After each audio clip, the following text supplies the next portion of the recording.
മൂന്നാം ബലാത്സംഗ കേസിലെ അതിജീവിതയ്ക്ക് ഭീഷണിയും വെല്ലുവിളിയുമായി രാഹുൽ മാങ്കൂട്ടത്തിൽ. തനിക്കും കുടുംബത്തിനുമെതിരെ നിന്നവർക്ക് അതേ നാണയത്തിൽ തിരിച്ചുകൊടുക്കും. നീ എന്ത് ചെയ്താലും അതിന്റെ ബാക്കി താൻ ചെയ്യുമെന്നും അത് നിനക്ക് താങ്ങില്ലെന്നും സന്ദേശത്തിലുണ്ട്. കേസ് കോടതിയിൽ വരുമ്പോഴുള്ള അവസ്ഥ അറിയാമല്ലോ എന്നും നാട്ടിൽ വന്നാൽ കുറെ ആളുകളുമായി വീട്ടിൽ വരുമെന്നുമാണ് ഭീഷണി. അതേസമയം കേസിൽ അറസ്റ്റിലായ രാഹുൽ മാങ്കൂട്ടത്തിലിനെ കസ്റ്റഡിയിൽ വാങ്ങാൻ പ്രത്യേക അന്വേഷണ സംഘം ഇന്ന് അപേക്ഷിക്കും. കഴിഞ്ഞ നവംബർ മാസത്തിൽ ഈ ആദ്യ പരാതി രാഹുൽ മാങ്കൂട്ടത്തിനെതിരെ നിയമ സംവിധാനങ്ങൾക്ക് മുമ്പിലേക്ക് എത്തുന്നതുമായി ബന്ധപ്പെട്ട് ചില ശബ്ദ സന്ദേശങ്ങൾ പുറത്തു വന്നിരുന്നു. അത് വലിയ തരത്തിൽ ചർച്ചയായി മാറുന്ന ഒരു സാഹചര്യമുണ്ടായിരുന്നു. അതിനിടയിലാണ് വിദേശത്തായിരുന്ന ഈ മൂന്നാം കേസിലെ പരാതിക്കാരി നാട്ടിലേക്ക് എത്തുന്നത്. രാഹുലിനെ കാണാനായാണ് നാട്ടിലെത്തിയത്. അങ്ങനെ അവർ പാലക്കാടെത്തി രാഹുലിനെ നിരന്തരം ഫോണിൽ ബന്ധപ്പെട്ടിട്ടും രാഹുലിൻ്റെ ഭാഗത്തു നിന്ന് അവഗണനയാണ് ഉണ്ടായത്. രാഹുലിൻ്റെ സുഹൃത്തുക്കളെ വിളിക്കാൻ ശ്രമിച്ചപ്പോൾ അവരുടെ ഭാഗത്തു നിന്നും അതേ നിലപാട്. അങ്ങനെ ഇതിനെല്ലാം ശേഷം എന്തുകൊണ്ട് കാണാൻ പറ്റിയില്ല എന്ന് ചോദിച്ച് തുടങ്ങിയ സംസാരമാണ് ഒടുവിൽ ഭീഷണിയിലേക്കും വെല്ലുവിളിയിലേക്കുമൊക്കെ പോകുന്ന തരത്തിലേക്ക് മാറിയത്. അതിൽ ഓരോ വാക്കുകളും വളരെ വ്യക്തമാണ്. കാരണം ഈ ഗർഭചിത്രം നടത്തേണ്ടി വന്നതിൻ്റെ വേദനയിൽ കഴിയുന്ന ഒരു യുവതിയോടാണ് ഇത്തരത്തിൽ ഏതെങ്കിലും തരത്തിൽ എനിക്കെതിരെ പരാതിയുമായി മുമ്പോട്ട് പോയാൽ ഞാനത് താങ്ങും, പക്ഷേ അത് കഴിഞ്ഞ് ഞാൻ ചെയ്യാൻ പോകുന്നത് നീ താങ്ങില്ല എന്ന തരത്തിലുള്ള പരാമർശങ്ങൾ. അത് കഴിഞ്ഞ് കുടുംബത്തിന് കൂടി അതിൻ്റെ വില കൊടുക്കേണ്ടി വരും, ഞാൻ കുറേ ആളുകളുമായി വീട്ടിലെത്തും എന്ന തരത്തിലുള്ള സന്ദേശങ്ങളാണ് യുവതിക്ക് രാഹുൽ മാങ്കൂട്ടത്തിൽ അയച്ചത് എന്ന് കൃത്യമായി തന്നെ ഈ ചാറ്റുകളിൽ വ്യക്തമാണ്. അതോടൊപ്പം എന്നെ ഇല്ലാതെ എനിക്കൊന്നും നോക്കാനില്ല എന്ന പരാമർശം ആ ചാറ്റിലുണ്ട്. കോടതിയിൽ എത്തിയാൽ എന്താണ് സംഭവിക്കുന്നതെന്ന് അറിയാമല്ലോ, അതായത് കോടതി തനിക്ക് അനുകൂലമായ വിധി പറയൂ എന്ന ഒരു ഓവർ കോൺഫിഡൻസിൽ ഭീഷണിപ്പെടുത്താനുള്ളൊരു ശ്രമം രാഹുൽ മാങ്കൂട്ടത്തിൽ നടത്തുന്നുവെന്ന് വ്യക്തമാക്കുന്ന ചാറ്റുകളാണ് ഇപ്പോൾ പുറത്തു വന്നിരിക്കുന്നത്. ഇതിൽ ഏറ്റവും പ്രധാനപ്പെട്ട കാര്യം കുടുംബത്തെ കൂടി, അതായത് ഈ ഇരയായ യുവതിയെ മാത്രമല്ല അവരുടെ കുടുംബത്തെ കൂടിയാണ് ഭീഷണിപ്പെടുത്തുന്നത്. ഏതെങ്കിലും തരത്തിൽ വിവരങ്ങൾ പുറത്തു വന്നാൽ അവർക്കത് താങ്ങാൻ കഴിയില്ല, അവരെ അടക്കം ഞാൻ കാണിച്ചു കൊടുക്കും എന്ന തരത്തിലുള്ള ഭീഷണിയുടെ സ്വരമാണ് ഈ വാക്കുകളിൽ. അതായത് നീ പ്രസ് മീറ്റ് നടത്തിക്കോളൂ, ബാക്കി ഞാൻ കാണിച്ചു തരാം എന്ന് കൃത്യമായി ഈ സന്ദേശത്തിൽ പറയുന്നുണ്ട്. നമുക്കറിയാം, ഇങ്ങനെയൊരു ദുരവസ്ഥയിലൂടെ കടന്നുപോയ ഒരു യുവതി ഒരു തരത്തിലും ഇങ്ങനെയൊരു ഭീഷണി സമൂഹത്തിൽ ഇങ്ങനെ ഒരു സ്വാധീനമുള്ള വ്യക്തിയുടെ ഭാഗത്ത് നിന്ന് വന്നാൽ അവർ ഒരു തരത്തിലും ഒരു പരാതിയുമായി ഒരു നിയമ സംവിധാനങ്ങൾക്ക് മുമ്പിലേക്കും എത്തില്ല. കാരണം ഈ വാക്കുകൾ കേട്ടാൽ ആരും പകച്ചു പോകും. അത്തരത്തിൽ പകച്ചു കഴിയുകയായിരുന്നു യുവതി. പക്ഷേ ആദ്യ 2 കേസുകളിൽ ഇരയാക്കപ്പെട്ട യുവതികൾ നിയമ സംവിധാനങ്ങൾക്ക് മുമ്പിൽ എത്തുകയും അവരുമായി ഈ മൂന്നാമത്തെ കേസിലെ പരാതിക്കാരി സംസാരിക്കുകയും അവരുടെ ദുരനുഭവങ്ങൾ പങ്കുവെക്കുകയും ചെയ്തതിൽ നിന്നാണ് അവർ ധൈര്യം സംഭരിച്ച് പരാതിയുമായി മുമ്പോട്ട് വരാനുള്ള ഒരു തീരുമാനത്തിലേക്ക് എത്തിയത്. അങ്ങനെയാണ് അവർ SITക്ക് നേരിട്ട് പരാതി നൽകുന്ന ഒരു സാഹചര്യം ഉണ്ടായത് എന്നാണ് നമുക്ക് ലഭിക്കുന്ന സൂചനകൾ. ഈ തിരുവല്ലയിൽ ഈ യുവതിയെ കൊണ്ട് മുറിയെടുപ്പിച്ച ഹോട്ടലിലെ രജിസ്റ്ററിൽ നിന്ന് രാഹുൽ BR എന്ന പേര് കൂടി അവർ കണ്ടെത്തിയിട്ടുണ്ട്. അതായത് യുവതിക്കൊപ്പം രാഹുൽ BR എന്ന രാഹുൽ മാങ്കൂട്ടത്തിൻ്റെ പേര് കൂടി രജിസ്റ്ററിൽ അവിടെ രേഖപ്പെടുത്തിയതാണ് ഇവിടെ പ്രോസിക്യൂഷന് ഏറ്റവും വലിയൊരു തെളിവായി മാറാൻ പോകുന്നത്. അതോടൊപ്പം CCTV ദൃശ്യങ്ങൾ റിക്കവർ ചെയ്യാനുള്ള ശ്രമവും പോലീസ് നടത്തുന്നുണ്ട്. അവരുടെ ടവർ ലൊക്കേഷൻ അടക്കം, ഇരുവരുടെയും ടവർ ലൊക്കേഷൻ അടക്കം പോലീസ് പരിശോധിക്കാനും ഉള്ള ശ്രമം നടത്തിക്കൊണ്ടിരിക്കുകയാണ്.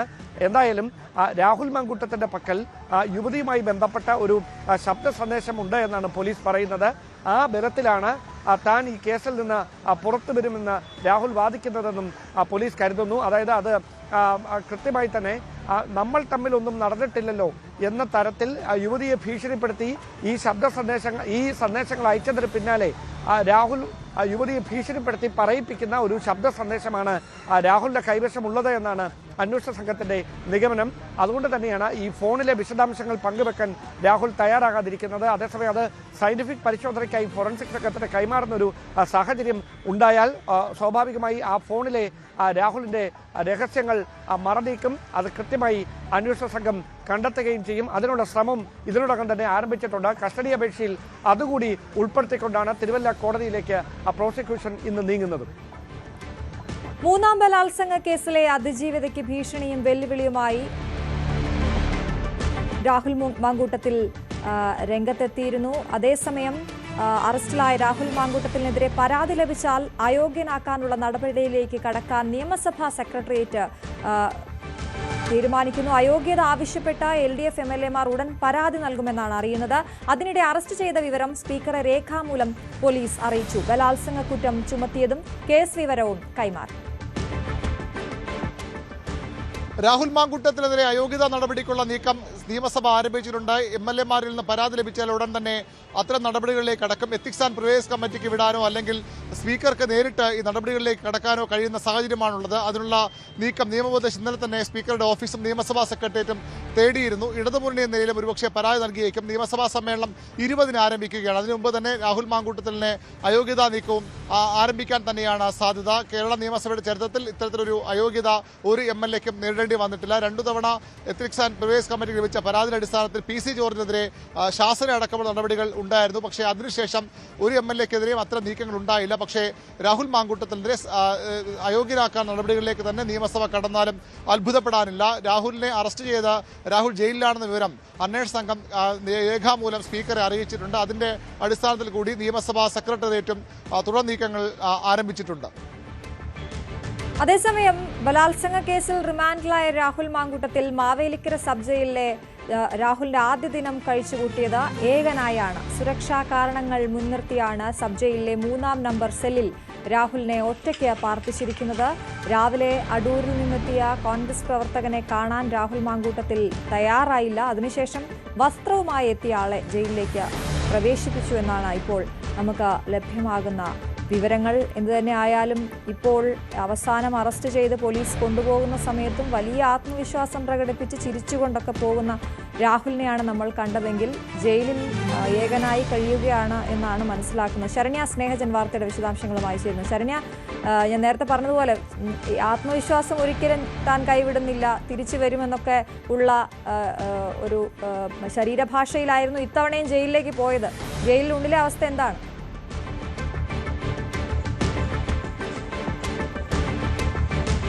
രാഹുൽ ഇന്ന് രാവിലെ എത്തിയ അടൂരിൽ നിന്നുള്ള സുഹൃത്തിനെ, അതായത് കോൺഗ്രസ് പ്രവർത്തകൻ കൂടിയായ ആളെ കാണാനായി വിസമ്മതിച്ചു എന്നുള്ളതാണ്. കാരണം രാവിലെ 10 മണിയോടുകൂടി ഇയാൾ എത്തിയപ്പോൾ ഇയാൾ കൂടിക്കാഴ്ചയ്ക്ക് വേണ്ടിയുള്ള അനുവാദം തേടി. പക്ഷേ ജയിലിനകത്തേക്ക് കടത്തിവിടേണ്ടതില്ല എന്നുള്ള നിർദ്ദേശമാണ് രാഹുലിന്റെ ഭാഗത്തു നിന്ന് ഉണ്ടായത്. ഇന്നലെ വൈകിട്ടോടുകൂടി രാഹുലിനെ മാവേലിക്കര സബ് ജയിലിലേക്ക് എത്തിക്കുമ്പോഴും വലിയ പ്രതിഷേധമാണ് ഉണ്ടായിരുന്നത്. ഈ പ്രതിഷേധങ്ങൾക്ക് DYFI പ്രവർത്തകർ ചീമുട്ട ഉൾപ്പെടെ കൊണ്ടുവന്ന് പ്രതിഷേധിക്കുന്ന ഒരു സാഹചര്യം ഉണ്ടായിരുന്നു. അങ്ങനെ ആ ഉന്തും തള്ളിലും പെട്ട വലിയ പ്രതിഷേധങ്ങൾക്കൊടുവിലാണ് വാഹനം ജയിലിനകത്തേക്ക് കടത്തിക്കൊണ്ട് പോവുകയായിരുന്നു. സാധാരണ പുറത്ത് ജീപ്പ് നിർത്തി ആളുകളെ നടത്തിക്കൊണ്ടാണ് അകത്തേക്ക് പോകുന്നത്. പക്ഷേ ഇത് ജയിലിന്റെ വാതിൽ തുറന്ന വാഹനം അകത്തേക്ക് ഓടിച്ചു കയറ്റേണ്ട ഒരു സ്ഥിതിയായിരുന്നു പോലീസിന് ഉണ്ടായിരുന്നത്. ഇപ്പോൾ മാവേലിക്കര ജയിലിൽ 3-ാം നമ്പർ സെല്ലിലാണ് രാഹുൽ മാങ്കൂട്ടം MLA ഉള്ളത്. മാത്രമല്ല കഴിഞ്ഞ ദിവസങ്ങളിലൊക്കെ, അതായത് നമുക്കറിയാം വളരെ അപ്രതീക്ഷിതമായ ഒരു അറസ്റ്റ് ആയിരുന്നു രാഹുലിന്റെ കാര്യത്തിൽ ഉണ്ടായത്. പാലക്കാട്ടെ ആ AC റൂമിൽ നിന്ന് പെട്ടെന്ന് സെല്ലിനകത്തേക്ക് മാറുന്ന ഒരു സാഹചര്യം ഉണ്ടായി. എന്തായാലും നിലവിൽ ആ കാണുന്ന ഒരു ആത്മവിശ്വാസം, ആദ്യഘട്ടത്തിൽ കാണിച്ച ഒരു ആത്മവിശ്വാസം ജയിലിനകത്തുണ്ടോ എന്ന് ചോദിച്ചാൽ ഇന്ന് രാവിലെ പ്രവർത്തകരെ കാണാൻ മടിച്ചതടക്കമുള്ള കാര്യങ്ങൾ വെച്ച് നോക്കുകയാണെങ്കിൽ അത്തരമൊരു മാനസികാവസ്ഥയിലല്ല എന്ന് തന്നെ പറയാനാകും. അതിനുശേഷം, അതായത് രാവിലെ അടൂരിൽ നിന്നെത്തിയ കോൺഗ്രസ് പ്രവർത്തകനെ കാണാൻ തയ്യാറായില്ല. അതിനുശേഷം വീടിനടുത്ത് നിന്നെത്തിയ സുഹൃത്തിനെ കാണാൻ അനുവദിച്ചു.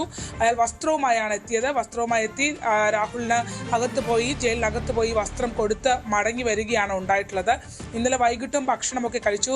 ഈ സാധാരണഗതിയിൽ അവിടെ കൂട്ടത്തോടെ റിമാൻഡിലുള്ളവരെ ഒന്നിലധികം പേരെ ഒരു സെല്ലിൽ പാർപ്പിക്കാറുണ്ട്. പക്ഷേ നിലവിലത്തെ സുരക്ഷാ സാഹചര്യങ്ങളും MLA എന്നുള്ള പരിഗണനയും ഒക്കെ വെച്ചിട്ടാവണം ഒരുപക്ഷെ 3-ാം നമ്പർ സെല്ലിൽ ഒറ്റയ്ക്കാണ് രാഹുലിനെ പാർപ്പിച്ചിരിക്കുന്നത്. കാരണം മറ്റു വലിയ പ്രതിഷേധങ്ങൾ രാഹുലുമായി ഇന്നലെ കടന്നു വന്ന ഘട്ടത്തിൽ തന്നെ പരിസര പ്രദേശങ്ങൾ, ജയിലുമായി ബന്ധപ്പെട്ട പരിസര പ്രദേശങ്ങളിൽ ഉണ്ടായിരുന്നു. അതുകൊണ്ട് തന്നെ 3-ാം നമ്പർ സെല്ലിൽ ഒറ്റയ്ക്കാണ് രാഹുൽ ഉള്ളത്. ഇന്നലെ വൈകിട്ട് ഭക്ഷണം കഴിച്ചു, രാവിലെയും ഭക്ഷണം കഴിച്ചിട്ടുണ്ട് എന്നുള്ളതാണ് ജയിൽ അധികൃതർ വ്യക്തമാക്കുന്നത്. മറ്റ് അസ്വാരസ്യങ്ങളൊന്നും കാണിക്കുന്നില്ല. കൗൺസിലിംഗ് അടക്കമുള്ള സംവിധാനങ്ങൾ ജയിലിൽ ഏർപ്പാട് ചെയ്തിട്ടുണ്ട്. പക്ഷെ അതൊന്നും സ്വീകരിക്കാനോ മറ്റു കാര്യങ്ങളോ ഒന്നും പറയുന്നില്ല. ശാന്തനായി അവിടെ തുടരുന്നു എന്നുള്ളതാണ് ജയിൽ അധികൃതരിൽ നിന്ന് നമുക്ക് ലഭ്യമായിട്ടുള്ളത്. ശരണ്യ പറഞ്ഞതുപോലെ തന്നെ പോലീസിന്റെ നീക്കം അത് അപ്രതീക്ഷിതമായിരുന്നു രാഹുലിനെ സംബന്ധിച്ചിടത്തോളം. ശബരിമലയിലേക്കൊക്കെ പോകാൻ ഒരുങ്ങി നിൽക്കുമ്പോഴാണ് അറസ്റ്റ് ഉണ്ടായത്. അത്തരത്തിൽ മാനസികമായി തയ്യാറെടുക്കാൻ ഒരു സമയം അയാൾക്ക് ലഭിച്ചിരുന്നില്ല. അതുകൊണ്ട് തന്നെ ആ ഒരു വിഷാദം ജയിലിനുള്ളിൽ ഉണ്ടാകും.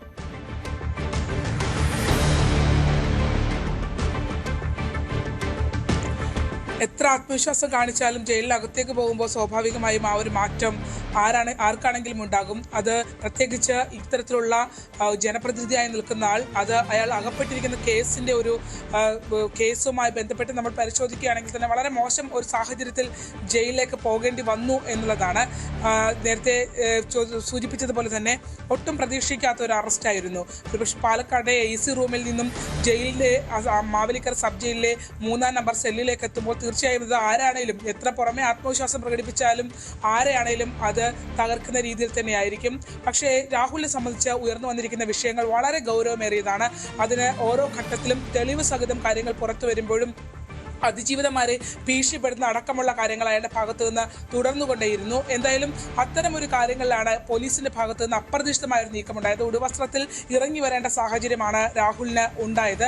അതുകൊണ്ട് തന്നെ ഇന്നിപ്പോൾ ജയിലിൽ അയാളുടെ വസ്ത്രങ്ങൾ ഉൾപ്പെടെ അവിടെ എത്തിച്ച് നൽകിയിട്ടുണ്ട്.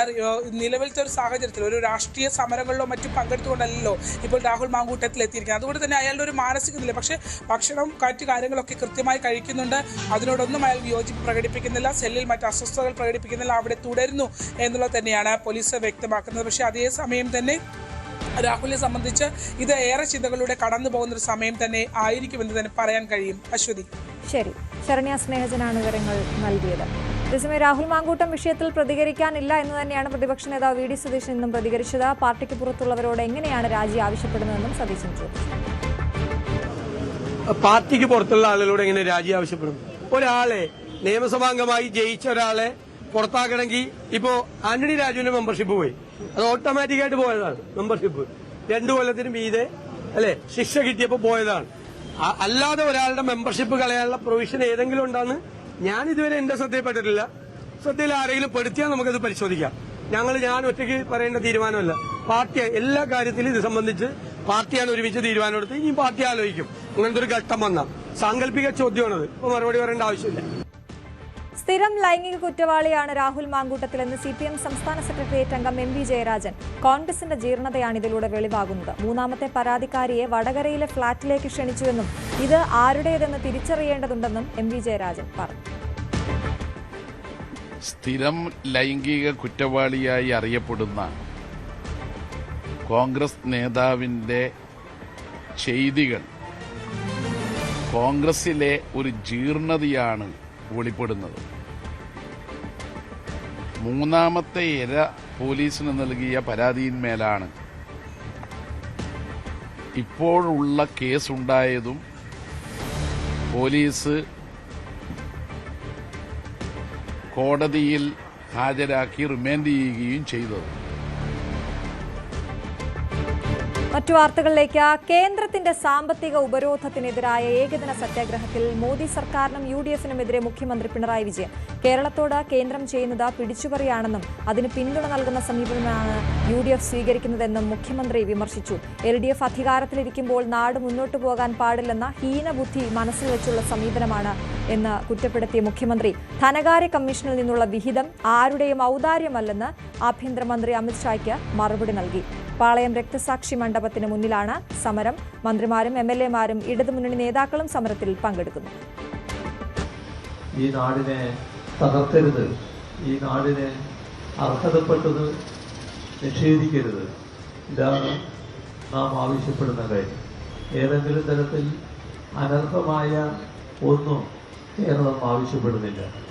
പക്ഷേ നമ്മുടെ രാജ്യത്തിലെ സംസ്ഥാനങ്ങൾക്ക് ഭരണഘടനാനുസൃതമായി അവകാശപ്പെട്ട കാര്യങ്ങളുണ്ട്. ആ അവകാശപ്പെട്ട കാര്യങ്ങൾ നിഷേധിക്കരുത് എന്നതാണ് നാം ഉയർത്തുന്നത്. ഈ കാര്യത്തിൽ കടുത്ത തിക്തമായ അനുഭവങ്ങളാണ് നമുക്കുള്ളത്.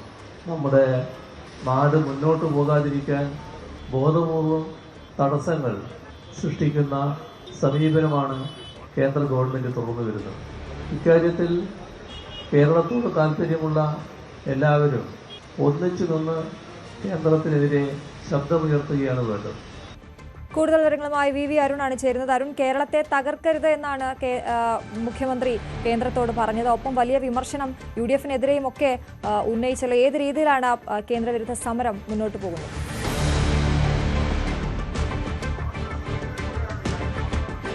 കേന്ദ്ര സർക്കാരിനും സംഘപരിവാറിനുമെതിരെ രൂക്ഷ വിമർശനമാണ് മുഖ്യമന്ത്രി പിണറായി വിജയൻ ഉദ്ഘാടന പ്രസംഗത്തിൽ ഉന്നയിച്ചത്. അതിനൊപ്പം തന്നെ കോൺഗ്രസിനെയും വിമർശിച്ചു. സംസ്ഥാനത്ത് തകർക്കാൻ കേന്ദ്രം ശ്രമിക്കുമ്പോൾ അതിന് കൂട്ടുനിൽക്കുകയാണ്, അവരുടെ നയങ്ങളിൽ എതിർപ്പ് പറയാതെ പകരം കൂട്ടുനിൽക്കുകയാണ് സർക്കാർ എന്ന വിമർശനമാണ് മുഖ്യമന്ത്രി പിണറായി വിജയൻ ഉദ്ഘാടന പ്രസംഗത്തിൽ പറഞ്ഞത്.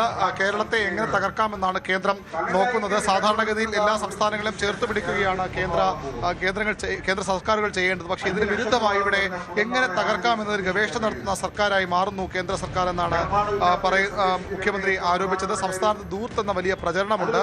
എന്നാൽ സിയാൻഡേജ് റിപ്പോർട്ട് ചൂണ്ടിക്കാട്ടി ആ ധൂർത്തെന്ന പ്രചരണം മുഖ്യമന്ത്രി തള്ളുകയായിരുന്നു. കോൺഗ്രസ് RSSന്റെ ആഢ്യാഭരണങ്ങൾ എടുത്തടിയുന്നു എന്ന് പറഞ്ഞുകൊണ്ട് കോൺഗ്രസിനെയും മുഖ്യമന്ത്രി വിമർശിച്ചു. തൊഴിലാളികളുടെ സമരത്തിൽ നിന്ന് INTUCയെ കോൺഗ്രസും STUവിനും മുസ്ലിം ലീഗും വിലക്കുകയാണ് ചെയ്തത്. കേന്ദ്രത്തിനെതിരെ ഒറ്റക്കെട്ടായി ശബ്ദമുയരാൻ പാടില്ല എന്ന ലക്ഷ്യമാണ് ഇവർക്കുള്ളതെന്ന് മുഖ്യമന്ത്രി പറഞ്ഞു. ഇപ്പോൾ കേരള കോൺഗ്രസ് നേതാവ് കൂടിയായ മന്ത്രി റോഷി അഗസ്റ്റിൻ ഈ സമരത്തിൽ സംസാരിക്കുകയാണ്. ജോസ് കെ മാണി പങ്കെടുത്തില്ല എന്നതിനെ ചൊല്ലി ചില വിവാദങ്ങളുണ്ടായിരുന്നു. പക്ഷേ കേരള കോൺഗ്രസിന്റെ മറ്റ് പ്രധാനപ്പെട്ട നേതാക്കളൊക്കെ പങ്കെടുത്തു. മുഖ്യമന്ത്രി ഉൾപ്പെടെയുള്ളവർ ഇപ്പോഴും ഈ വേദിയിൽ തുടരുകയാണ്. മതനിരപേക്ഷ അവകാശപ്പെടുന്ന അങ്ങനെയല്ല ഇടപെടുന്നത്, വർഗീയ താല്പര്യങ്ങൾ സംരക്ഷിക്കാൻ നിലപാടെടുക്കുന്നു. ചില്ലറ വോട്ടിനും 4 സീറ്റിനും വേണ്ടി സ്റ്റാൻഡിംഗ് കമ്മിറ്റികൾ സ്ഥാനം, ഇതിനൊക്കെ വേണ്ടിയാണ് പലപ്പോഴും വർഗീയതയുമായി ഇവർ സമരസപ്പെടുന്നത്. നാണം കെട്ട രീതിയിലുള്ള നീക്കങ്ങൾ പല ഭാഗങ്ങൾ നടക്കുന്നുവെന്ന് കോൺഗ്രസിനെ മുഖ്യമന്ത്രി വിമർശിച്ചു. സംഘപരിവാറിനെതിരെ രൂക്ഷ വിമർശനം മുഖ്യമന്ത്രി പ്രസംഗത്തിലുണ്ടായിരുന്നു. സംഘപരിവാർ ചരിത്രത്തെ മാറ്റാൻ ശ്രമം നടത്തുകയാണ്, ബോധപൂർവമുള്ള ശ്രമങ്ങൾ നടത്തുന്നു. കേരളത്തിലെ മതനിരപേക്ഷ കോട്ട തറക്കാനാണ് ശ്രമം. ദീർഘകാല പദ്ധതി എന്ന നിലയിലാണ് നടപ്പാക്കുന്നത്. എന്നാൽ ഇതുകൊണ്ടൊന്നും സംസ്ഥാനത്തെ കേന്ദ്രം പിടിച്ചുപറിക്കുന്നു, സംസ്ഥാനത്തിലെ വികസന ക്ഷേമ പ്രവർത്തനങ്ങൾ തടസ്സപ്പെടുത്താൻ ശ്രമിക്കുന്നു. പക്ഷേ ഇതുകൊണ്ടൊന്നും കേരളം തകരില്ല, കേരളത്തെ തകർക്കാൻ കഴിയില്ല. അമിത്ഷാ കഴിഞ്ഞ ദിവസം വന്ന് നടത്തിയ വിമർശനങ്ങൾക്കും മുഖ്യമന്ത്രി മറുപടി പറഞ്ഞു. കേരളത്തെ തകർക്കാൻ അമിത്ഷായുടെ സ്വപ്നം നടപ്പാകാൻ പോകുന്നില്ല. കേരളം ഭരണം പിടിക്കാമെന്ന സ്വപ്നം നടപ്പാകാൻ പോകുന്നില്ല. കേരളത്തെ തകർക്കാൻ കൂട്ടുനിൽക്കുന്ന മനോഭാവം കോൺഗ്രസും UDFും ഉപേക്ഷിക്കണം. കോൺഗ്രസിന്റെ പൂർണ്ണ സമ്മതത്തോടു കൂടിയാണ് സംസ്ഥാനത്തെതിരെയുള്ള കേന്ദ്ര നീക്കങ്ങളെന്ന വിമർശനമാണ് മുഖ്യമന്ത്രി ഉന്നയിച്ചത്. വൈകിട്ട് 5 മണി വരെയാണ് ഈ ഉപവാസ സത്യാഗ്രഹ സമരം. തെരഞ്ഞെടുപ്പ് തൊട്ട് മുമ്പ് കേന്ദ്രത്തിനെതിരെയുള്ള പ്രധാനപ്പെട്ട രാഷ്ട്രീയ നീക്കമായി കൂടി ഇടതുമുന്നണി ഈ സമരത്തെ വിലയിരുത്തേണ്ടി വരും. വി അരുണാണ് വിവരങ്ങൾ നൽകിയത്. കേന്ദ്ര സർക്കാരിനെതിരായ LDF സമരത്തെ പരിഹസിച്ച പ്രതിപക്ഷ നേതാവ് VD സതീശൻ നരേന്ദ്രമോദിയുടെ മുൻപിലും അമിത്ഷായുടെ മുൻപിലും ഓച്ചാനിച്ച് നിൽക്കുന്ന ഒരു മുഖ്യമന്ത്രിയാണ് നമുക്കുള്ളത്. അതിന്റെ കൂടെ ഞങ്ങളില്ല. RSSന്റെ വോട്ടുകൂടി ആ മുന്നണിയിൽ ജയിച്ചു വന്ന ആളാണ് പിണറായി വിജയൻ. PM ശ്രീ പദ്ധതിയിലടക്കം സർക്കാരിന്റെ നിലപാട് എന്തായിരുന്നു എന്ന് വ്യക്തമാണ്. വെള്ളാപ്പള്ളി നടേശനെ കൊണ്ട് വിദ്വേഷ പരാമർശങ്ങൾ നടത്തിച്ചത് മുഖ്യമന്ത്രി പിണറായി വിജയനാണെന്നും VD സതീശൻ പറഞ്ഞു. ഈ സർക്കാരുമായിട്ട് യോജിച്ച് ഒരു സമരത്തിലും ഞങ്ങളില്ല. കാരണം ഇവര് ഡൽഹിയിൽ ചെന്നാൽ നരേന്ദ്രമോദിയുടെ മുന്നിലും അമിത്ഷായുടെ മുന്നിലും ഓച്ചാനിച്ച് നിൽക്കുന്ന ഒരു മുഖ്യമന്ത്രിയും ഭരണകൂടമാണുള്ളത്. അതിന്റെ കൂടെ ഞങ്ങളില്ല സമരം ചെയ്യാൻ. അവര് പുറത്ത് സമരം ചെയ്യുന്നു എന്ന് പറഞ്ഞ് ജനങ്ങളെ കബളിപ്പിക്കുകയും അകത്തുപോയി മോഡിയും അമിത്ഷായും പറയുന്ന പേപ്പറിൽ ഒപ്പുവെച്ചു കൊടുക്കുകയും ചെയ്യുന്ന സർക്കാരാണിത്. PM ശ്രീ പദ്ധതി ഉൾപ്പെടെയുള്ള കാര്യങ്ങൾക്ക് ഈ ഗവൺമെന്റിന്റെ നിലപാട് എന്തായിരുന്നു എന്ന് വളരെ വ്യക്തമാണ്. ഇവരുടെ കൂടി പോയാൽ, സമരം ചെയ്യാൻ പോയാൽ ഞങ്ങൾ കൂടി വഷളാവും. ഇവർക്ക് ഒരുപാട് കേസുകളിൽ നിന്ന് രക്ഷപ്പെടാൻ വേണ്ടി പരസ്പര ബാന്ധവമാണ് BJP നേതൃത്വവും സംസ്ഥാനത്തെ CPM നേതൃത്വവും. അത് കേരളത്തിലെ ജനങ്ങൾക്കറിയാം. CPM സർക്കാരിന്റെ രാഷ്ട്രീയ തന്ത്രമാണ് ജനങ്ങളുടെ ശ്രദ്ധ തിരിക്കലെന്ന BJP സംസ്ഥാന അധ്യക്ഷൻ രാജീവ് ചന്ദ്രശേഖർ. വികസിത കേരളത്തെക്കുറിച്ച് ചർച്ച ചെയ്യാൻ ഞങ്ങൾ തയ്യാറാണ്. ഇലക്ഷൻ അടുക്കുന്ന സമയം കഴിഞ്ഞ 10 കൊല്ലം കൊണ്ട് ചെയ്തത് എന്തൊക്കെയെന്ന് പറയുകയായിരുന്നു മുഖ്യമന്ത്രി ചെയ്യേണ്ടിയിരുന്നതെന്നും രാജീവ് ചന്ദ്രശേഖർ പറഞ്ഞു.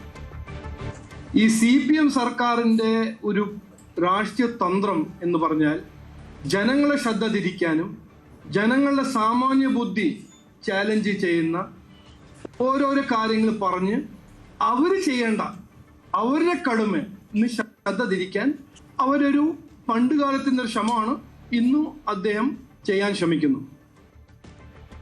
കരൂർ ദുരന്തത്തിൽ വിജയെ CBI ചോദ്യം ചെയ്യുന്നു. ഡൽഹിയിലെ CBI ആസ്ഥാനത്താണ് ചോദ്യം ചെയ്യൽ പുരോഗമിക്കുന്നത്. ഉച്ചയ്ക്ക് 12 മണിക്കാണ് വിജയ് ഹാജരായത്. എന്നാൽ തമിഴ്നാട്ടിൽ നടന്ന സംഭവത്തിൽ CBI എന്തിനാണ് ഡൽഹിയിലേക്ക് വിളിച്ച് ചോദ്യം ചെയ്യുന്നതെന്ന് DMK വിമർശിക്കുന്നു.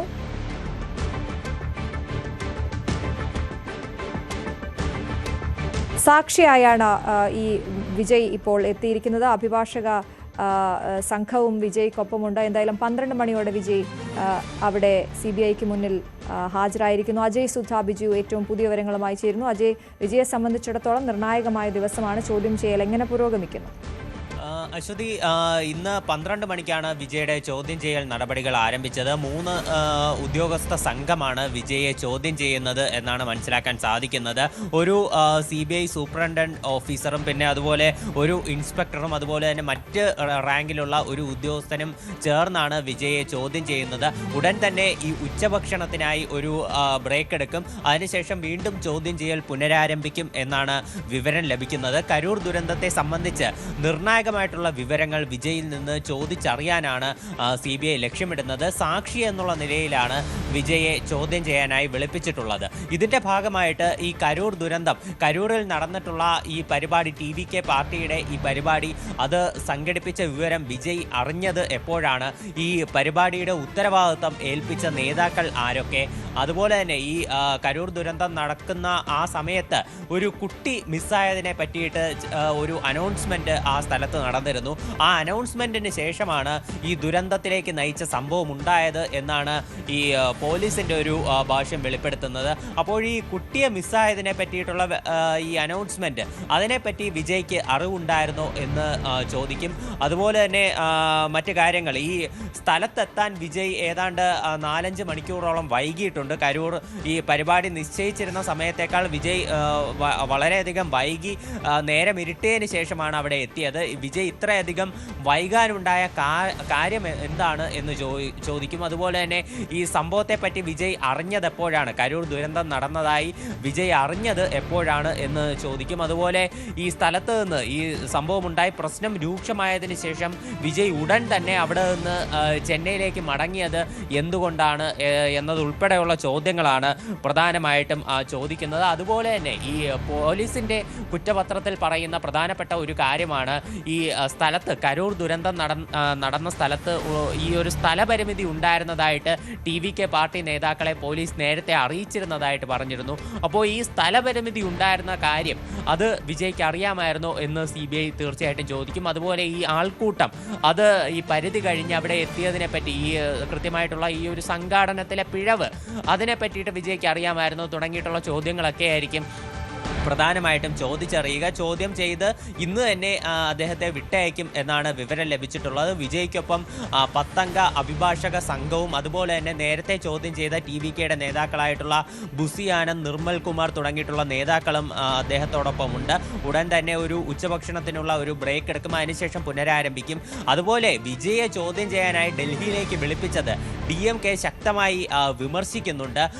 DMKയുടെ വക്താവായിട്ടുള്ള ശരവണനാണ് ഒരു ചോദ്യം ഉന്നയിച്ചിട്ടുള്ളത്. അതായത് ഈ തമിഴ്നാട്ടിൽ നടന്നിട്ടുള്ള സംഭവത്തിന് ഡൽഹിയിലേക്ക് എന്തിനാണ് വിളിപ്പിച്ച് ചോദ്യം ചെയ്യുന്നത്? ഇത് വിജയ മാത്രമല്ല, ഈ സംഭവം നടന്ന് അവിടെ ഇരയാക്കപ്പെട്ട ആളുകളുടെ ബന്ധുക്കളെ ഉൾപ്പെടെ ഡൽഹിയിലേക്ക് വിളിക്കുന്നത് അത് വളരെയധികം ബുദ്ധിമുട്ടുണ്ടാക്കുന്ന ഒരു കാര്യമാണ്. ഇത് CBI നടത്തുന്നത് തീർത്തും അനീതിയും അതുപോലെ തന്നെ തെറ്റായിട്ടുള്ള കാര്യവുമാണെന്നാണ് ഈ ശരവണൻ, DMK വക്താവായിട്ടുള്ള ശരവണൻ ആരോപിക്കുന്നത്. അതുപോലെ തന്നെ ഇപ്പോൾ നിലവിൽ ചോദ്യം ചെയ്യൽ ഡൽഹിയിലായതിനാൽ വിചാരണയും ഡൽഹിയിലാകുമോ എന്നുള്ള ചോദ്യവും അദ്ദേഹം ഉന്നയിക്കുന്നുണ്ട്. എന്തായാലും വിജയുടെ ചോദ്യം ചെയ്യൽ ഇപ്പോൾ നിലവിൽ ഇപ്പോഴും പുരോഗമിച്ചുകൊണ്ടിരിക്കുകയാണ്. ശരി അജയ്. ജനനായകൻ സിനിമയ്ക്ക് സെൻസർ സർട്ടിഫിക്കറ്റ് നൽകണമെന്നാവശ്യപ്പെട്ട് നിർമ്മാതാക്കൾ സമർപ്പിച്ച ഹർജി സുപ്രീം കോടതിയിൽ. സിനിമയ്ക്ക് UA സർട്ടിഫിക്കറ്റ് നൽകണമെന്ന സിംഗിൾ ബെഞ്ച് ഉത്തരവ് മദ്രാസ് ഹൈക്കോടതി ഡിവിഷൻ ബെഞ്ച് താൽക്കാലികമായി സ്റ്റേ ചെയ്തിരുന്നു. കേസ് 21-ന് വീണ്ടും പരിഗണിക്കാനിരിക്കെയാണ് നിർമ്മാതാക്കൾ സുപ്രീം കോടതിയിലെത്തിയത്.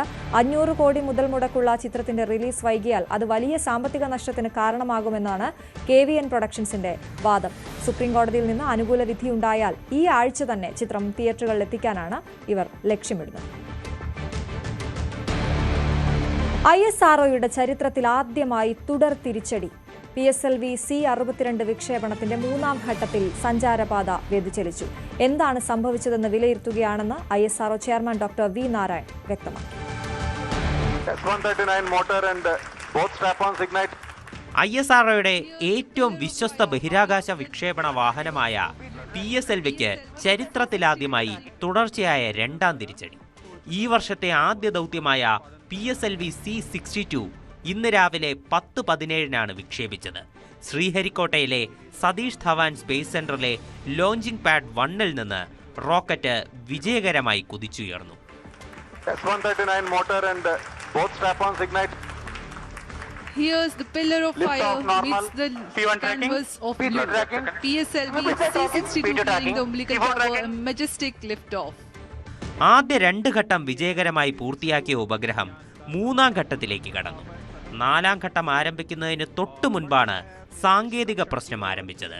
ഇതോടെ നേരത്തെ നിശ്ചയിച്ചിരുന്ന ഓർബിറ്റിൽ നിന്ന് റോക്കറ്റിന്റെ സഞ്ചാരപാത വ്യതിചലിച്ചു. ഇങ്ങനെ ഗ്രൗണ്ട് സ്റ്റേഷനും സാറ്റലൈറ്റുമായുള്ള ബന്ധം പൂർണ്ണമായി വിച്ഛേദിക്കപ്പെടുകയായിരുന്നു. എന്താണ് സംഭവിച്ചതെന്ന് റോക്കറ്റിൽ നിന്നുള്ള ഡാറ്റ വിശകലനം ചെയ്ത ശേഷം വിശദീകരിക്കുമെന്ന് ISRO chairman doctor V Narayanan അറിയിച്ചു. Close to the end of the third stage, we are seeing little more disturbance in the vehicle roll rates, and subsequently there is a deviation observed in the flight path.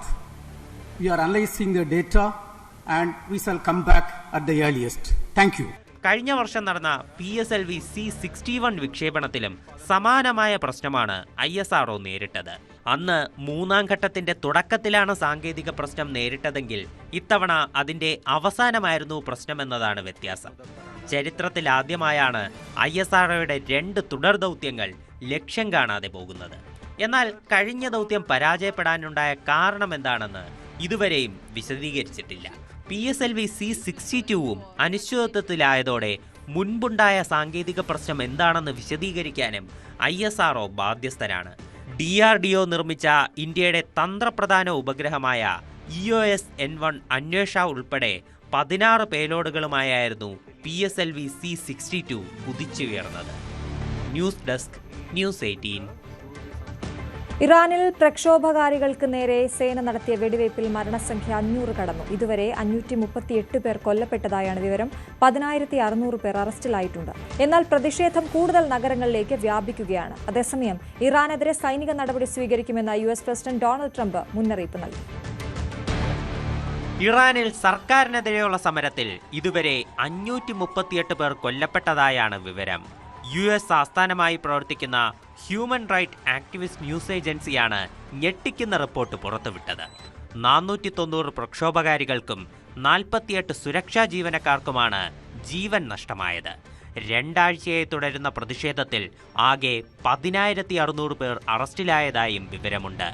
അതേസമയം Iran ഭരണകൂടം ഔദ്യോഗികമായി മരണസംഖ്യ സ്ഥിരീകരിച്ചിട്ടില്ല. Internet നിരോധനം ഏർപ്പെടുത്തിയിരിക്കുന്നതിനാൽ വിവരങ്ങൾ പുറം ലോകം അറിയാനും വൈകുന്നുണ്ട്. ഇതിനിടെ ഇറാനെതിരെ സൈനിക നടപടി സ്വീകരിക്കാൻ ആലോചിക്കുന്നതായി US പ്രസിഡന്റ് ഡൊണാൾഡ് ട്രംപ് പ്രതികരിച്ചു. സാഹചര്യങ്ങൾ നിരീക്ഷിച്ചു വരികയാണെന്നും ഉടൻ നിർണായക തീരുമാനമെടുക്കുമെന്നും അദ്ദേഹം പറഞ്ഞു. There seem to be some people killed that aren't supposed to be killed. These are violent. If you call them leaders, I don't know if they're leaders or just they rule through violence. But we're looking at it very seriously. The military is looking at it, and we're looking at some very strong options. We'll make a determination. ട്രംപിന്റെ ഭീഷണിക്ക് ചുട്ട മറുപടിയുമായി Iran parliament speaker Mohammad ബാക്കർ ഖലീഫാഫ് രംഗത്തെത്തി. തെറ്റായ വിവരങ്ങളുടെ അടിസ്ഥാനത്തിലാണ് US വിമർശനമെന്ന് അദ്ദേഹം തിരിച്ചടിച്ചു.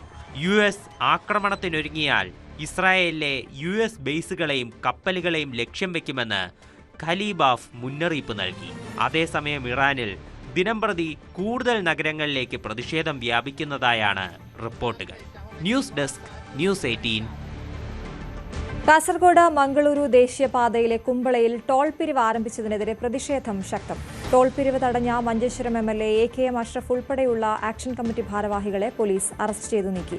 ഹൈക്കോടതിയിൽ നിന്ന് അനുകൂല ഉത്തരവ് ലഭിച്ചതോടെ ഇന്ന് രാവിലെയാണ് ദേശീയപാത അതോറിറ്റി ടോൾ പിരിവ് തുടങ്ങിയത്. കുമ്പള ആരിക്കാടിയിൽ ദേശീയപാത അതോറിറ്റി ഉദ്ഘാടനം പൂർത്തിയാകുന്നതിന് മുമ്പ് തന്നെ ടോൾ പ്ലാസ ആരംഭിച്ചു. ഇതിനെതിരെയാണ് വലിയ തോതിലുള്ള പ്രതിഷേധം ജനകീയ കമ്മിറ്റിയുടെ നേതൃത്വത്തിലുണ്ടായത്. AKM അഷ്റഫ് MLA ഉൾപ്പെടെയുള്ളവർ റോഡ് തടഞ്ഞുകൊണ്ടായിരുന്നു ഈ പ്രതിഷേധം അറിയിച്ചത്.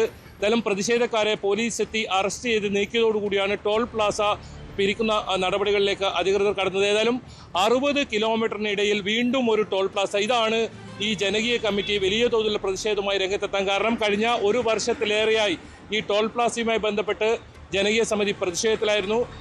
ഒന്നാം റീച്ചിൽ, അതായത് തലപ്പാടി ചെങ്കള ഒന്നാം റീച്ചിലാണ് ഇപ്പോൾ ടോൾ പ്ലാസ ആരംഭിച്ചിട്ടുള്ളത്. കുമ്പള ആരിക്കാടിയിൽ വലിയ തുക ഈടാക്കുന്നു ഈ വാഹനങ്ങൾക്ക് എന്ന ഒരു ആരോപണം ഉയർത്തുന്നുണ്ട്. ഏതായാലും ബസ് ഉൾപ്പെടെയുള്ളവർ വരും ദിവസങ്ങളിലും വലിയ പ്രതിഷേധവുമായി രംഗത്ത് വരാൻ തന്നെയാണ് തീരുമാനം. ഇന്ന് ഈ ടോൾ പ്ലാസ ആരംഭിക്കുന്നതുമായി ബന്ധപ്പെട്ട് പ്രതിഷേധമുണ്ടാകുമെന്ന് അറിയിച്ചതിനെ തുടർന്ന് വലിയ തോതിൽ പോലീസിന് സന്നാഹം ഒരുക്കിയിരുന്നു.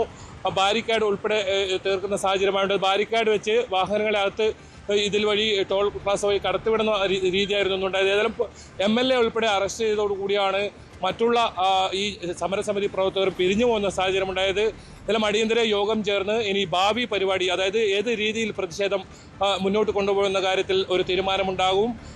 ഈ മഞ്ചേശ്വരം മണ്ഡലത്തിൽ ഉൾപ്പെടെ ഹർത്താൽ ഉൾപ്പെടെയുള്ള പരിപാടികൾക്കാണ് ഈ ആക്ഷൻ കമ്മിറ്റി രൂപം നൽകുന്നത്. വരും ദിവസങ്ങളിലും പ്രതിഷേധം ശക്തമാക്കാൻ തന്നെയാണ് ആക്ഷൻ കമ്മിറ്റിയുടെ തീരുമാനം. ഈ ടോൾ പ്ലാസ ഇവിടെ നിന്നും മാറ്റണം, അല്ലെങ്കിൽ ഇത് ഒഴിവാക്കണമെന്ന ഒരു കൃത്യമായ ഒരു ആവശ്യമാണ് ഇവർ ഉന്നയിക്കുന്നത്. ഏതായാലും ഹൈക്കോടതിയുടെ ഉത്തരവ് പ്രകാരമാണ് ഇപ്പോൾ ടോൾ പ്ലാസ ആരംഭിച്ചിരിക്കുന്നത്. ഇത് ദേശീയപാത ഉദ്ഘാടനം ഇതുവരെ ആരംഭിച്ചിട്ടില്ല. അതിനു മുമ്പ് തന്നെ ടോൾ പിരിക്കുന്നതിനെതിരെ വലിയ പ്രതിഷേധമാണ് ഉയരുന്നത്. സംസ്ഥാനത്ത് തന്നെ ദേശീയപാത നിർമ്മാണവുമായി ബന്ധപ്പെട്ട ആദ്യത്തെ ടോൾ പ്ലാസ ആണ് ഇപ്പോൾ കുമ്പള ആരിക്കാടിൽ ആരംഭിച്ചിട്ടുള്ളത്. KB Baiju, news 18 Kasaragod. മലപ്പുറം പെരുവള്ളൂരിൽ കാറും ബൈക്കും കൂട്ടിയിടിച്ചുണ്ടായ അപകടത്തിൽ യുവാവ് മരിച്ചു. വേങ്ങര പാക്കടപ്പുറായി സ്വദേശി CP മുനീറാണ് മരിച്ചത്. അപകടത്തിൽ പരിക്കേറ്റ നിസാർ എന്നയാളെ കോഴിക്കോട് മെഡിക്കൽ കോളേജ് ആശുപത്രിയിൽ പ്രവേശിപ്പിച്ചു.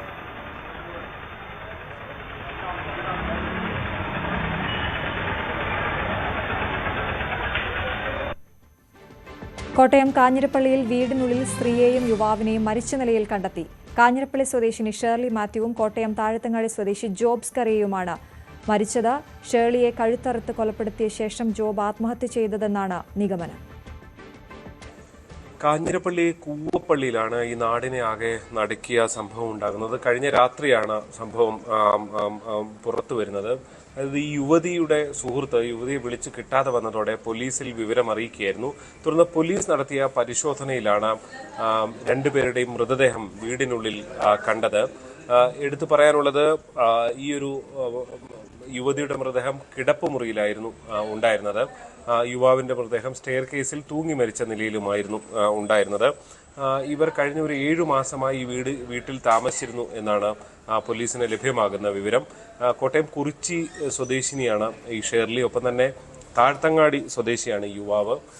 ഈ സംഭവം ഉണ്ടായതിന് പിന്നാലെ പോലീസ് പ്രാഥമികമായി നടത്തിയ പരിശോധനയിൽ വീടിന്റെ പിൻവാതിലും മറ്റും തുറന്നു കിടക്കുന്ന നിലയിലായിരുന്നു ഉണ്ടായിരുന്നത്.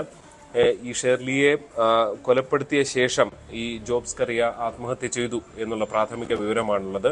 ഇരുവരും തമ്മിൽ സാമ്പത്തികമായ തർക്കമുണ്ടായിരുന്നു. മറ്റ് ചില ബന്ധങ്ങളെ ചൊല്ലി, ഷേർലിക്ക് മറ്റ് ചില ബന്ധങ്ങളുണ്ട് എന്നതിനെ ചൊല്ലി ചില തർക്കങ്ങൾ ഉണ്ടായിരുന്നു എന്നുള്ളതാണ് പ്രാഥമികമായ വിവരം. ഈ നാട്ടുകാർക്ക് ഷേർലി നൽകിയ വിവരമനുസരിച്ച് നേരത്തെ വാഹനാപകടത്തിൽ ഭർത്താവ് മരിച്ചിരുന്നു എന്നുള്ളതാണ്.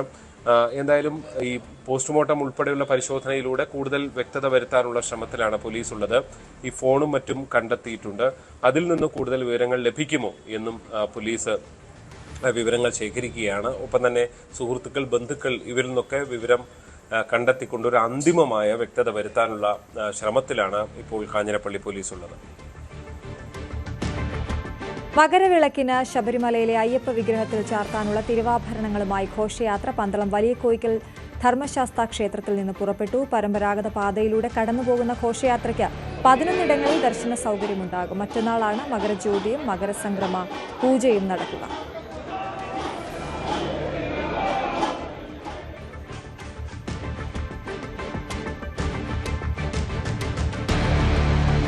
സന്നിധാനത്ത് മകരവിളക്ക് ഒരുക്കങ്ങൾ തുടരുകയാണ്. തീർത്ഥാടകരുടെ എണ്ണം കഴിഞ്ഞ ദിവസത്തേക്കാൾ കുറവാണ്. പമ്പ മുതൽ സന്നിധാനം വരെ എവിടെയും തീർത്ഥാടകർക്ക് കാത്തു നിൽക്കേണ്ടതില്ല. ഇന്നലെ 69,299 പേരാണ് സന്നിധാനത്ത് എത്തിയത്.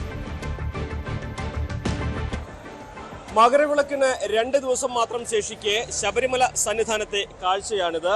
നമുക്ക് കാണാം, നടപ്പന്തൽ ഒഴിഞ്ഞു കിടക്കുകയാണ്. എവിടെയും നിയന്ത്രണങ്ങളില്ല. തീർത്ഥാടകർക്ക് നടപ്പന്തലിലൂടെ നേരിട്ട് 18ാം പടിയിലേക്ക് കയറാൻ കഴിയുന്ന ഒരു സാഹചര്യം, ഒരു തിരക്കുമില്ല, സുഖദർശനത്തിനുള്ള ഒരു സാഹചര്യമാണ് നിലവിൽ സന്നിധാനത്തുള്ളത്.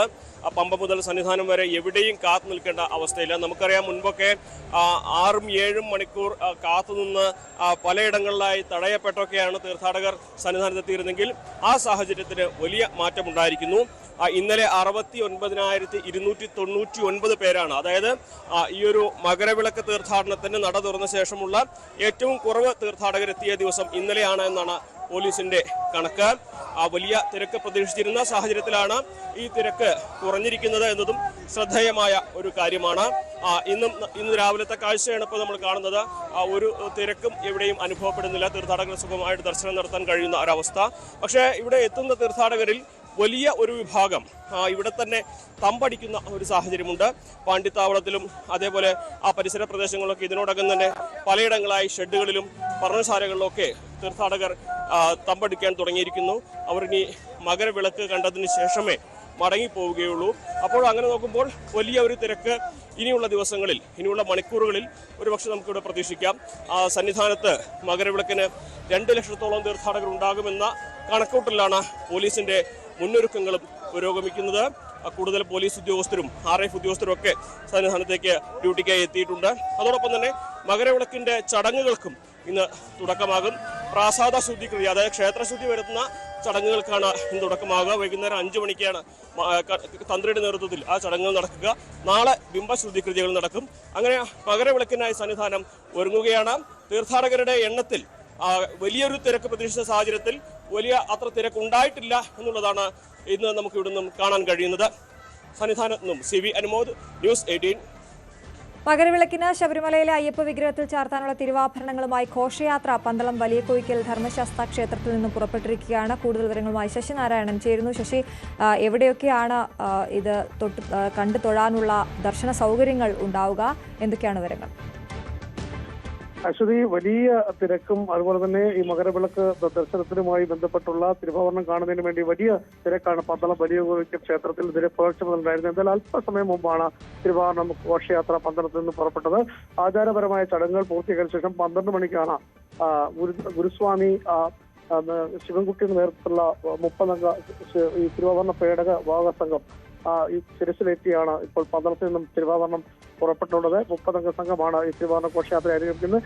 പന്തളം വലിയ കോയിക്കൽ ക്ഷേത്രത്തിലെയും അപ്പുറത്തേക്കും വലിയ ഒരു അയ്യപ്പന്മാരുടെയും അതുപോലെ പ്രദേശവാസികളുടെയും ഒക്കെ ഒരു സാന്നിധ്യം പുലർച്ചെ മുതലുണ്ടായിരുന്നു. രാവിലെ കൊട്ടാരത്തിൽ നിന്ന് തിരുവാഭരണം ഏറ്റുവാങ്ങുന്നതിന് ശേഷം പന്തളം വലിയ കോയിക്കൽ ക്ഷേത്രത്തിലാണ് പുലർച്ചെ മുതൽ ദർശനമായി വെച്ചിരുന്നത്. അവിടെ വലിയ രീതിയിലുള്ള അയ്യപ്പന്മാരുടെ തിരക്കുണ്ടായിരുന്നു. അതിനുശേഷം 12 മണിയോടുകൂടി ചടങ്ങുകൾ ആരംഭിച്ചു. ആചാരപരമായ ചടങ്ങുകളെല്ലാം പൂർത്തിയാക്കിയതിനു ശേഷമാണ് പന്തളം കൊട്ടാരത്തിലെ വലിയ തമ്പുരാന ഗുണവാൾ ക്ഷേത്രം മേൽശാന്തി പൂജിച്ചു നൽകിയതോടുകൂടി തന്നെ ചടങ്ങുകൾ ആരംഭിച്ചു. പിന്നീട് ക്ഷേത്രത്തിലുള്ള നീരാഞ്ജനം ഒഴിഞ്ഞതോടുകൂടിയാണ് തിരുവാഭരണപ്പെട്ടി ഈ ആഭരണപ്പെട്ടി 3 പേടകങ്ങളാണ് പ്രധാനമായും കൊണ്ടുവന്നത്. ഒന്ന് സ്വർണ്ണാഭരണങ്ങളും 2 കുടിപ്പെട്ടിയും 30 ഈ തിരുവാഭരണങ്ങൾ സൂക്ഷിക്കുന്ന പൂജാ പാത്രങ്ങളും അടങ്ങിയ 3 പെട്ടികളാണ് ഈ തിരുവാഭരണ പെട്ടികളായി ഘോഷയാത്രയെ കൊണ്ടുവന്നത്. എന്നാൽ 3 പേടകങ്ങളും ശിരസിലേറ്റിക്കൊണ്ട് ഘോഷയാത്ര ഇവിടുന്ന് ആരംഭിച്ചിരിക്കുന്നു. ഇന്നത്തെ ദിവസം അയിരൂർ പുതിയ ക്ഷേത്രത്തിലാണ് ഈ തിരുവാഭരണ സംഘം വിശ്രമിക്കുക. നാളെ സത്രത്തിന് വിശ്രമിച്ച ശേഷം മറ്റന്നാൾ 14-ാം തീയതിയാണ് പമ്പയിൽ എത്തിച്ചേരുക. വലിയാനവട്ടം ചെറിയാനവട്ടം വഴിയാണ് പമ്പ ഗണപതി ക്ഷേത്രത്തിൽ എത്തിച്ചേരും.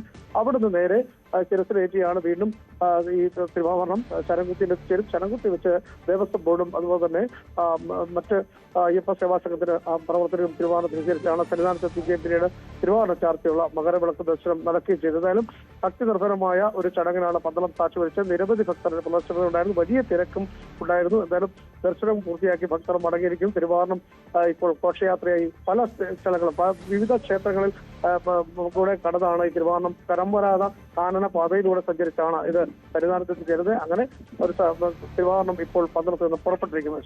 ശരി, ശശിനാരായണനാണ് വിവരങ്ങൾ നൽകിയത്. തിരുവനന്തപുരം കാട്ടാക്കട പോക്സോ കോടതിക്ക് സമീപം ഡിജിറ്റൽ പ്രസിൽ യുവാവ് പെട്രോൾ ഒഴിച്ച് ജീവനൊടുക്കി. തീ പടരുന്നത് കണ്ട് നാട്ടുകാർ ഫയർഫോഴ്സിനെയും പോലീസിനെയും അറിയിക്കുകയായിരുന്നു. കടയിലേക്ക് എത്തിയ ഇയാൾ ബാഗിൽ നിന്നും കുപ്പിയെടുത്ത് ആത്മഹത്യാ ഭീഷണി മുഴക്കി കത്തിക്കുകയായിരുന്നു. കടയിലെ ജീവനക്കാരിക്കും പൊള്ളലേറ്റു.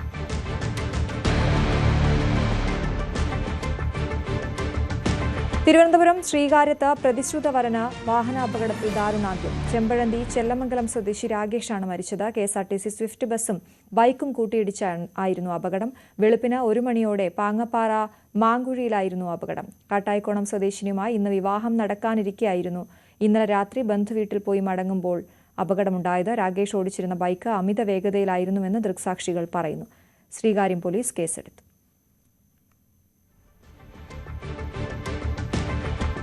ഇടുക്കിയിലെ ജനവാസ മേഖലയിലടക്കം സ്ഥിരമായി എത്തുന്ന കാട്ടുകൊമ്പൻ പടയപ്പ മദപ്പാടിൽ ആളുകളും വാഹനങ്ങളും ആനയിൽ നിന്ന് നിശ്ചിത ദൂരം പാലിക്കണമെന്ന് വനം വകുപ്പ് നിർദ്ദേശം നൽകി. ഫോട്ടോ എടുക്കാൻ അടുത്തു പോകരുത്. നിലവിൽ ആനക്കൂട്ടത്തോടൊപ്പം നെറ്റിക്കുടി സെൻട്രൽ ഭാഗത്താണ് പടയപ്പ ഉള്ളത്.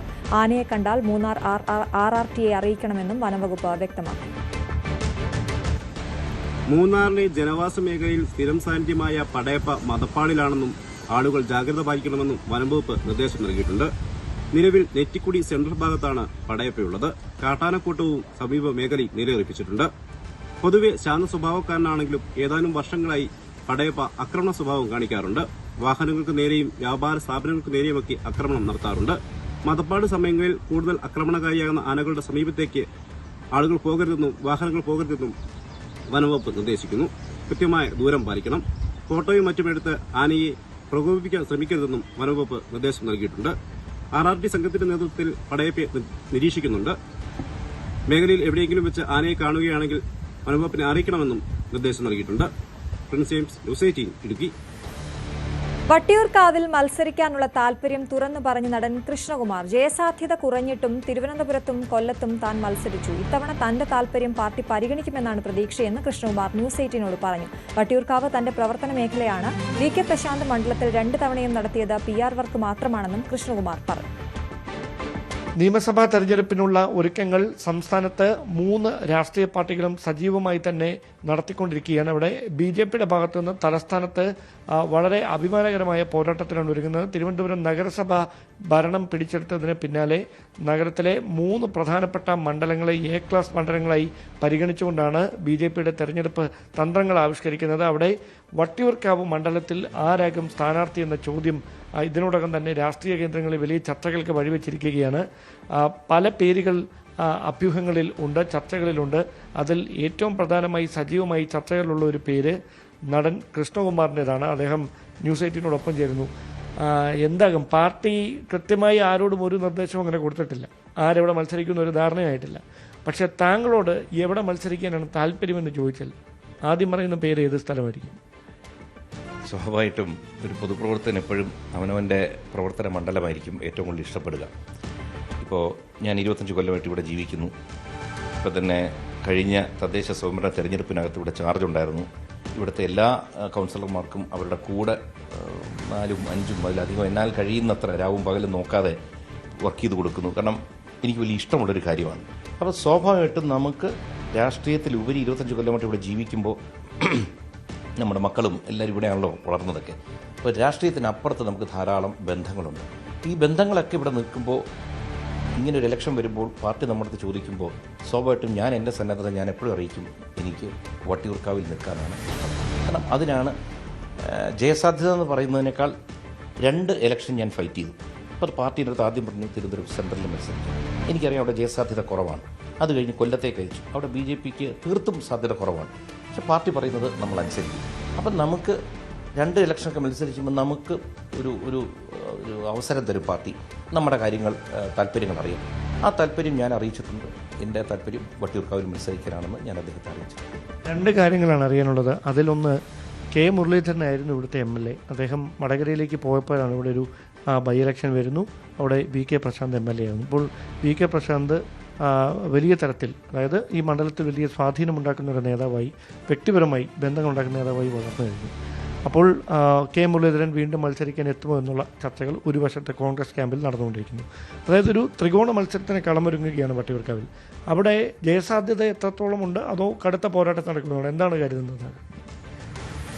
എല്ലാ സ്ഥാനാർത്ഥികൾക്കും വിജയിക്കാനാണ് ആഗ്രഹം. അതുകൊണ്ട് വിജയസാധ്യതകളാണ് നമ്മൾ നോക്കിക്കൊണ്ടിരിക്കുന്നത്. എന്തൊക്കെ ചെയ്താൽ നമുക്ക് വിജയിക്കാം.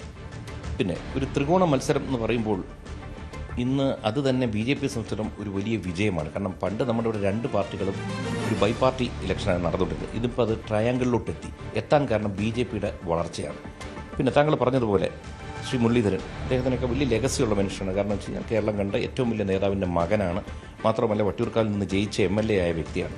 പക്ഷേ വട്ടിയൂർക്കാവിൽ ആ MLA ആയിട്ട് ഇരിക്കുന്നതിൻ്റെ കാലാവധി തികയ്ക്കാതെ പകുതിയിൽ വെച്ച് അദ്ദേഹം വടകരയ്ക്ക് പോകുന്നു. അവിടെ നിന്ന് അദ്ദേഹം നേമത്തേക്ക് പോകുന്നു. അത് കഴിഞ്ഞ് പിന്നീട് പോയി തൃശ്ശൂർ പോയി നിൽക്കുന്നു. അപ്പോൾ സ്വാഭാവികമായിട്ട് അവിടുത്തെ കോൺഗ്രസ് പ്രവർത്തകർക്ക് തന്നെ അത് മാനസികമായി വലിയ ബുദ്ധിമുട്ടുണ്ടാക്കി എന്നുള്ളതിൻ്റെ തെളിവാണ്. അത് കഴിഞ്ഞ് ഇടയ്ക്കൊരു ബൈ ഇലക്ഷൻ വന്നു. അന്നാണ് ശ്രീ പ്രശാന്ത് അവിടെ വരുന്നതും ജയിക്കുന്നതും. കാരണം അന്ന് ഈ കോൺഗ്രസ് വോട്ട് പോലും അപ്പുറത്തേക്ക് മറിഞ്ഞു എന്നുള്ളത് നമുക്കറിയാം. കാരണം BJP ജയിച്ചാലോ എന്ന് വിചാരിച്ച്. കാരണം കോൺഗ്രസിൻ്റെ സ്ഥാനാർത്ഥി അത്ര പോരായിരുന്നു.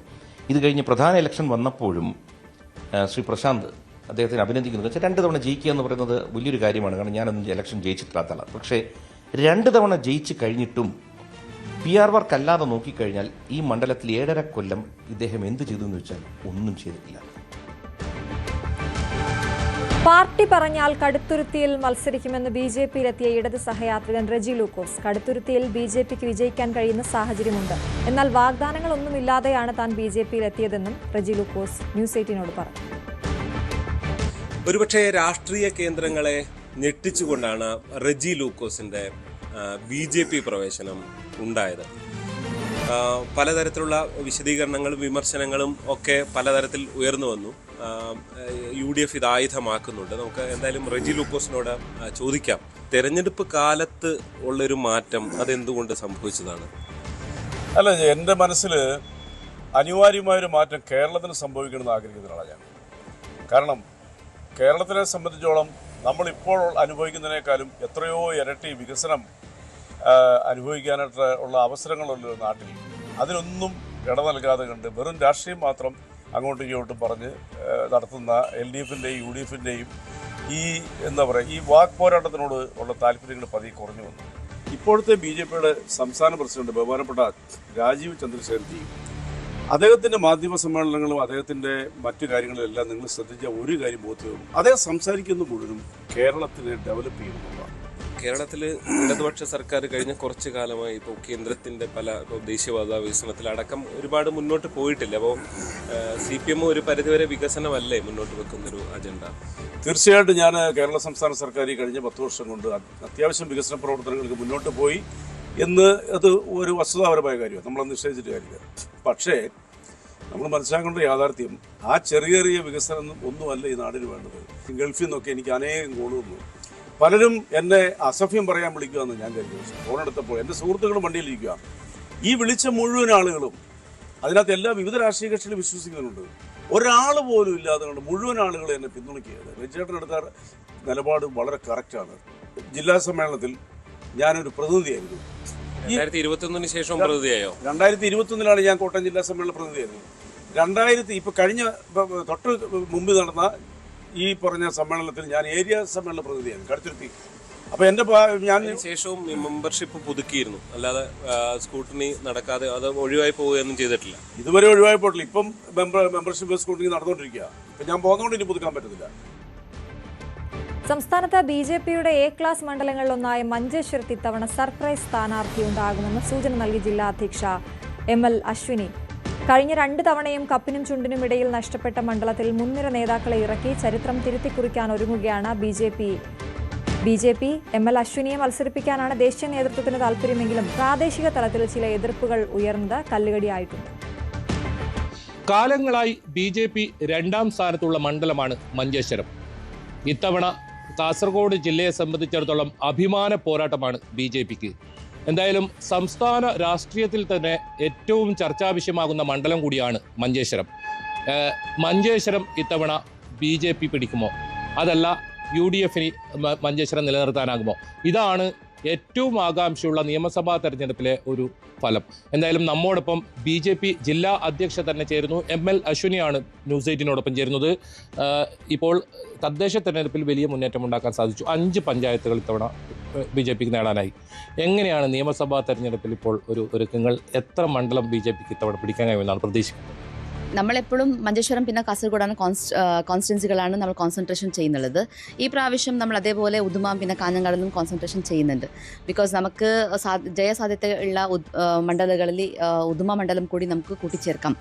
അപ്പോൾ അങ്ങനെയുള്ള സ്ഥലത്തും അതേപോലെ മഞ്ചേശ്വരം പിന്നെ കാസർഗോഡിലും ഈ പ്രാവശ്യം നമ്മൾ എന്തെങ്കിലും BJPയുടെ MLA മാർ ഉണ്ടാക്കും. ഇപ്പോൾ മഞ്ചേശ്വരത്തെ ഒരു തദ്ദേശ തെരഞ്ഞെടുപ്പ് കണക്ക് നോക്കുമ്പോൾ എങ്ങനെയാണ് BJPക്ക് വിജയ പ്രതീക്ഷ കാണുന്നത്? എത്രത്തോളം വോട്ട് ശതമാനം BJPക്ക് വർദ്ധിപ്പിക്കാനായി? നമുക്ക് ഈ ലോക്കൽ ബോഡി ഇലക്ഷൻസിൽ 3 പഞ്ചായത്ത് ഉണ്ടായത് 5 പഞ്ചായത്തായി. അതേപോലെ പുതിയതായിട്ട് 20 വാർഡുകൾ നമ്മൾ പിടിച്ചെടുത്തു.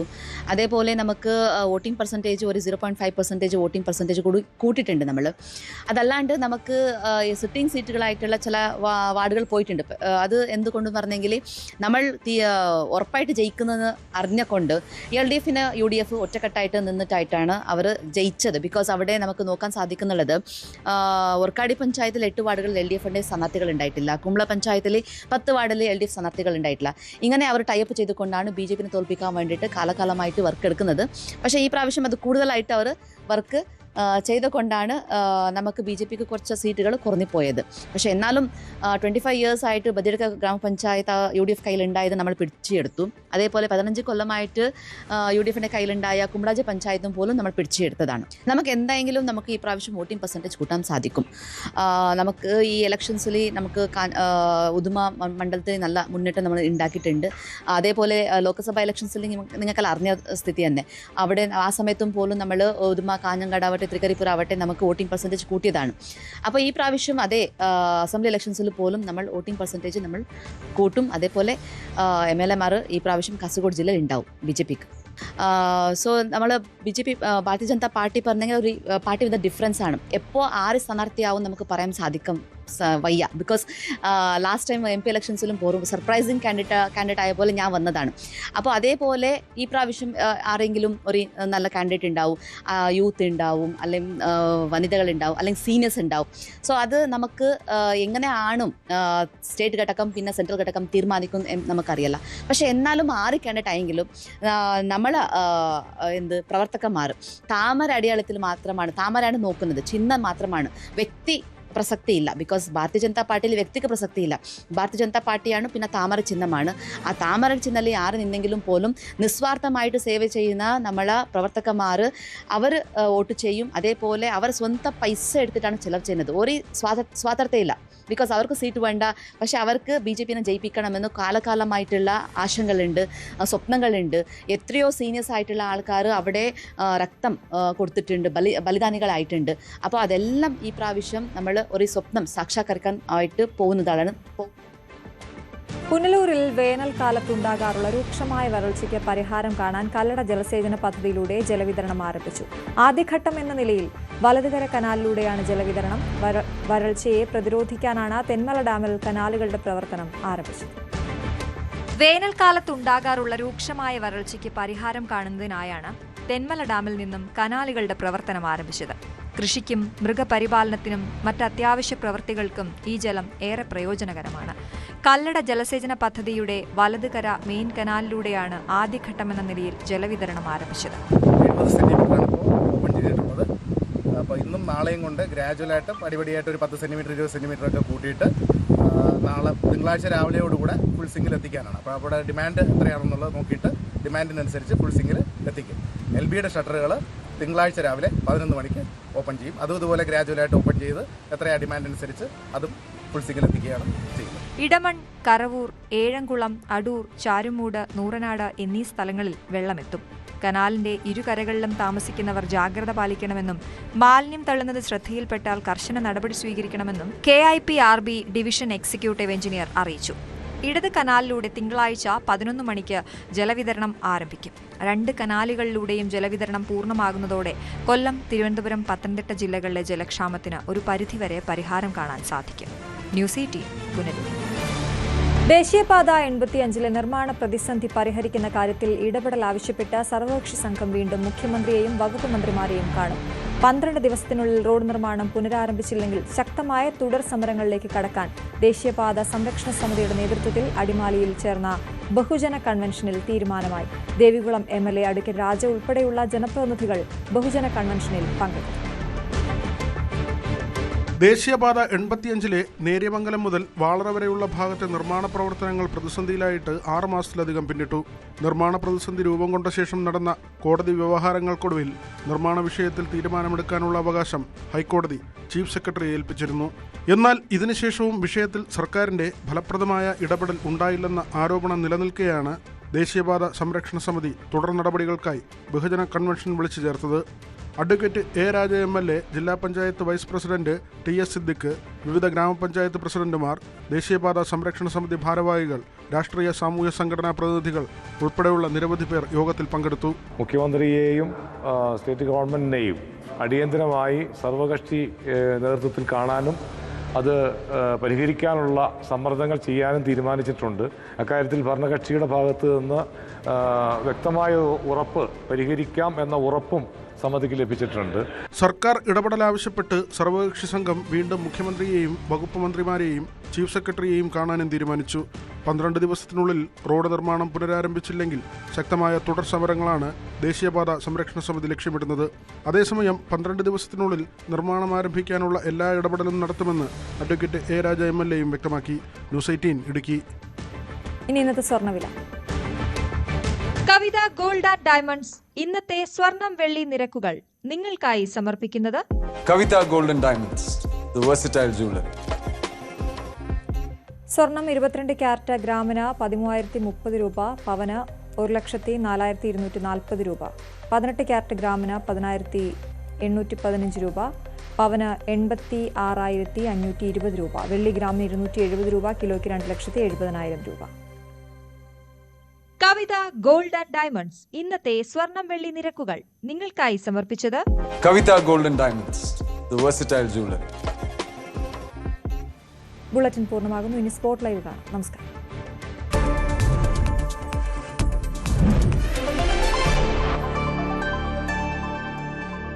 നമ്മുടെ സുന്ദരമായ ഈ ലോകം ഒരു നിമിഷാർദ്ധം കൊണ്ട്